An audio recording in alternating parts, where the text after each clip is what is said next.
Okay then gang, so now we have our Auth service class set up. We can now go ahead and use that to log in anonymously inside our app. Now we want to do that from this sign-in widget right down here, and that is going to sit beneath the Authenticate widget. So in this lesson, we're going to create this sign-in widget so that we can use the Auth service inside it to log in. Okay then, so the first thing we need to do is create a new Dart file for the sign-in widget. Now that is going to live inside screens and inside Authenticate. So create a new file right there called sign_in.dart. And then inside this file right here, the first thing we want to do is import the material library. So let's do that first of all. And then we want to create a new stateful widget, because in the future at some point we are going to use state inside this widget. So let's say stful and then tab, and we're going to call this sign in like so. Okay, so the first thing I want to do is flesh out this widget tree that we're going to return right here. Now it's not going to return a container, instead it's going to return a scaffold so that we can do things like add an app bar at the top and maybe even add something else at the bottom later on. So let's do a scaffold widget, and inside here we want to first of all do a background color like so, and this is going to be equal to colors.brown, and it's going to be of strength 100. I also want to add in an app bar, and this will be an app bar widget like so. And inside this we need to define a couple of things. First of all, a background color for this. So background color, and that is going to be colors.brown again, and this time it's going to be a slightly stronger brown, so strength 400. And then also we want to say elevation is going to be 0.0. That means it removes the drop shadow. It's no longer elevated off the screen. And then finally inside the app bar, a title, which is going to be a text widget, and the title of this particular screen is going to be sign in to brew crew. Okay, so that's our app bar done now. Now after the app bar we also need a body property, and this is the actual body of the screen, so what is shown to the user. Now to begin with, this is going to be a container, and inside that container we need a child property. But before we do the child, let's add some padding as well to the container so that the content is removed away from the edges of the screen a little bit. So this is going to be edge insets, and it's going to be dot symmetric, and that means that basically the left and right, the horizontal direction has the same padding as each other, and the vertical direction, top and bottom, has the same padding as each other as well. So inside here we need to pass in a vertical property to specify the padding in the vertical direction, which is going to be 20, and then the horizontal is going to be 50. And after we've done the padding, we can then specify the child, which is going to be a raised button like so.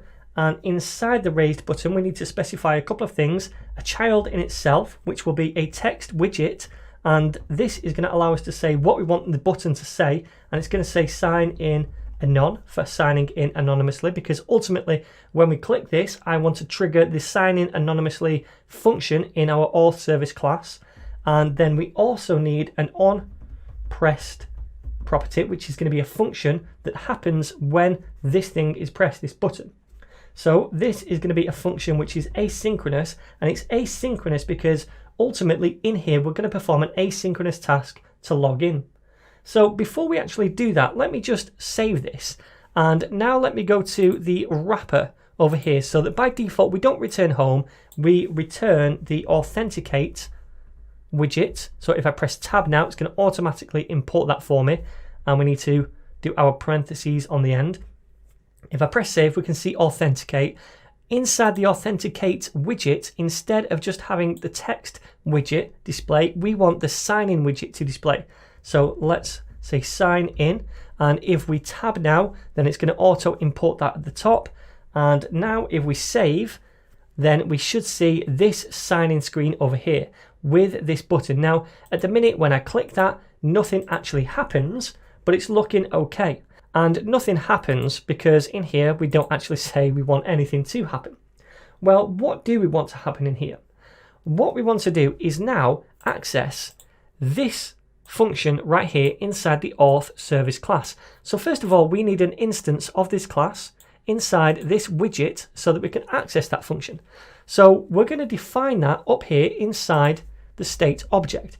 Now this is going to be a final variable, meaning we're not going to change it in the future, and it's going to be of type auth service. That was the name of the class. Now if I press tab, it's going to auto import that for me, and I'm going to call this underscore auth. You can call it what you want.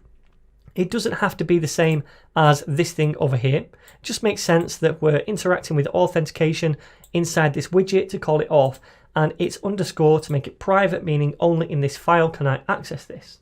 So this is going to be equal to an auth service instance, and we get an instance by invoking that like so. So now we have an instance of the auth service class, this thing over here, available to us via this variable name inside this widget. So if I want to use this method right here, I just need to say auth.signinAnon. Okay, so I can now access that down here. And remember, this is asynchronous. This function returns a future, right? Because it takes some time to do. So what I can do is await the result, and I can say await auth, which is this thing right here, the instance of auth service, dot sign in anon. Okay, so now that is going to await this, and it's going to return to us one of two things: either the user if it was successful, or null if it was not successful. So let us now store that in a variable, and I'm going to say that this variable is dynamic because it could be null or it could be a Firebase user, and we'll call it result, but you can call it what you want, and set that equal to await auth.signinAnon. Okay, so this now, when we click on this, is going to perform this action. So it's going to try to sign in, it's going to wait for that to resolve and pass back either null if it didn't work, or the Firebase user if it did work. Okay, now if it returns null, it means we couldn't log in or sign in, and in that case, for now, we're just going to print some kind of error so that we can see it.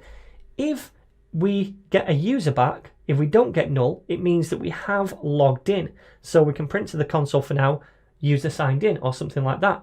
So let's do an if check. Let's say if, and then inside here result is double equal to null, meaning this hasn't worked. Then we're going to print error signing in. Okay, so we couldn't sign in. If that's not the case, in the else clause, then we can say that the user has signed in. If we don't receive null, it means we've got something else back, like a user object. So we'll say print, and it's going to be signed in, and we'll also print the result that we get back. So print result like so. Now before we start this, I'm actually going to stop over here, and then I'm going to press F5 again to rebuild this, just so that we catch all of the changes and all of the packages we might have installed into this project, so that there's no errors first of all. Then I'm going to open up the terminal, and I'm going to go to the debug console so we can see anything down here that we try to print out, and I'm going to try to sign in by clicking this button, and hopefully we can see now signed in, and the Firebase user, which is this result that we get back right here, this result. Okay, so this looks like it's all working, and now we're signing in anonymously to the application. Now inside this Firebase user, you can see some different properties. We have this UID, and this is a unique character string which represents the user that has signed in. Okay, now at the minute, this Firebase user object with all of these different properties is a bit overkill. It's more than we need inside this app. But we can convert this object into our own custom user object and just add what properties we need to it, for example, like the UID or something else, and then just use that user object in our app instead of this Firebase user object. So we're going to do that in the next lesson. Okay then gang, so now we have our auth service class set up. We can now go ahead and use that to log in anonymously inside our app. Now we want to do that from this sign-in widget right down here, and that is going to sit beneath the authenticate widget. So in this lesson, we're going to create this sign-in widget so that we can use the auth service inside it to log in. Okay then, so the first thing we need to do is create a new Dart file for the sign-in widget. Now that is going to live inside screens and inside authenticate. So create a new file right there called sign_in.dart. And then inside this file right here, the first thing we want to do is import the material library. So let's do that first of all. And then we want to create a new stateful widget, because in the future at some point we are going to use state inside this widget. So let's say stful and then tab, and we're going to call this sign in like so. Okay, so the first thing I want to do is flesh out this widget tree that we're going to return right here.